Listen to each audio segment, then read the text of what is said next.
ថារីធីដាជាសិស្សនៃសាលាបញ្ញាសាស្ត្រអន្តរជាតិសាខាទី9ផ្នែកលេខ3នាងខ្ញុំតំណាងឲ្យក្រុមស្របក្នុងការប្រកួតវិញ្ញាណដេញដោលថ្នាក់រាជធានីថ្ងៃនឹងផងដែរក្រុមយើងខ្ញុំពិតជាមានសេចក្តីសោមនស្សរីករាយយ៉ាងក្រៃលែងដែលបានមកចូលរួមការប្រកួតថ្នាក់រាជធានីនៅពេលនេះ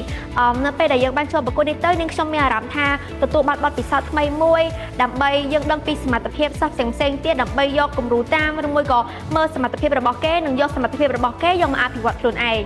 ថ្ងៃនឹងផងដែរខ្ញុំសង្ឃឹម 100% ថាខ្ញុំនឹងអាចជាប់តទៅមុខទៀតនាងខ្ញុំមានពាក្យពេចន៍ចង់ផ្ដាំទៅបងប្អូនជំនាន់ក្រោយថា